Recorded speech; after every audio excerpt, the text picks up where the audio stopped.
The air hits you first. It's not just air, you see. It's a thick, warm blanket woven from sea salt and something else. Something sweet and floral that you can't quite name. And perhaps a whisper of cloves carried on the breeze from some distant plantation. My flight had descended over an ocean of the most astonishing turquoise, a color so vibrant it seemed almost unreal. Then, the runway, and the gentle bump of the wheels touching down on the soil of Unguja. Stepping out of the small airplane, the sun was a benevolent force. The airport itself was wonderfully simple, a low-slung building that felt more like a friendly local hall. My driver, a charming man named Juma with a smile that could light up the darkest room, greeted me with a cheerful "Jambo!" Unguja. The name itself sounds like an incantation, a magical word whispered on the trade winds. For centuries, this island was a pivotal point on the map, a crossroads of cultures and commerce. Unguja became the hub of the spice trade, particularly for cloves, which were worth more than their weight in gold. But it also brought with it a dark and painful history tied to the slave trade. This fusion is visible everywhere, in the architecture, the food, the language, and the faces of the people. To step into Stone Town is to leave the 21st century behind and wander into a living museum. The streets are not streets in the conventional sense. They are narrow, winding alleyways, more like canyons carved between tall, imposing buildings. The most famous features, of course, are the magnificent carved wooden doors. These are not mere entrances, they are works of art. You see the Swahili coral stone houses standing shoulder to shoulder with buildings that show distinct Arab, Persian, Indian, and European influences. It was a scene of perfect ordinary life, yet it felt extraordinary.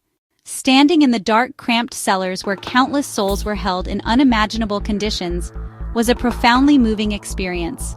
Yet, the cathedral built directly above it stands as a powerful symbol of hope and reconciliation. The House of Wonders, though partially collapsed in recent years, its imposing facade still dominates the seafront. You can almost imagine the Sultan's ships filling the harbor, the air abuzz with the business of a powerful maritime empire. Every corner turned was a new chapter in a storybook that stretched back over 1,000 years. Leaving the entrancing maze of Stone Town behind, the road north opens up into a different world. And then, you see it. The first glimpse of the ocean on the north coast is a moment that steals your breath away. The water is so clear you can see the shadows of the clouds drifting across the sandy ocean floor far below. Here, the boat builders practice their ancient craft, constructing the traditional wooden dhows entirely by hand. The sand itself is extraordinary. It is not golden but brilliant white, and as fine and soft as powdered sugar. Local women wade into the shallows to tend to their seaweed farms, their laughter carrying on the gentle sea breeze. To be out on the water with the sail billowing in the wind and the sky ablaze with color is an experience of pure magic, a reminder of the simple, profound beauty that this incredible island has to offer.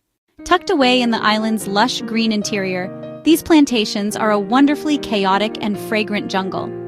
A guided tour here is a sensory expedition, a game of Guess the Spice where you are invited to touch, smell, and taste everything. The sharp, zesty perfume of lemongrass, then the warm, sweet aroma of cinnamon. A man known as the Butterfly Man shimmied up a tall coconut palm, singing a cheerful Swahili song all the way. At the top, he threw down fresh green coconuts, which were expertly opened so we could drink the sweet, refreshing water inside. We were adorned with handmade gifts woven from palm fronds, a tie for the gentlemen, a basket, and a crown for the ladies. What I found most fascinating was learning about the medicinal properties of these plants, knowledge passed down through generations. A feast for the senses that connects you directly to the rich agricultural heritage that once made this island the epicenter of a global trade network. The food of Unguja is a delicious reflection of its history, a culinary fusion that tells the story of the island on a plate. The Arabs brought spices, dates, and nuts. The Indians introduced rich curries. The Portuguese left their mark with chilies and cassava. To eat in Zanzibar is to take a journey through its multicultural past, and every meal is a celebration of flavor and community. As the sun sets, this seafront park transforms into a bustling, open-air food festival filled with the smoke from dozens of charcoal grills. Fishermen display the day's catch: tuna, kingfish, octopus, and enormous lobsters, ready to be grilled to perfection. The tropical climate blesses Unguja with the most succulent, flavorful fruits imaginable. The mangoes are so sweet and juicy they drip down your chin. A simple breakfast of fresh fruit and spiced tea enjoyed on a veranda overlooking the ocean is one of life's purest pleasures. There are at least 10 different varieties of banana, and I tried jackfruit for the first time, a strange and wonderful fruit. Music is like the island's heartbeat. The old-style tarab music is a beautiful, haunting sound that mixes African beats with Arab and Indian tunes. The markets are like the island's main roads, always busy with people and business. It's real, raw, and wonderfully alive. The dhow is probably the most lasting symbol of Unguja. These beautiful boats have sailed these waters for over 1,000 years. This living culture is what really grabs you. This is the real Unguja, where old ways are lived and breathed every single day. Leaving Unguja feels like waking from a beautiful dream. As my plane climbed back into the vast blue sky, I looked down at the island receding below. What makes Unguja so special is its extraordinary balance. It is an island of breathtaking natural beauty and immense historical depth. The true magic of Unguja lies in its people. Their warmth, resilience, and unwavering spirit of hospitality are the island's greatest treasures. So, if you ever have the chance, you must go.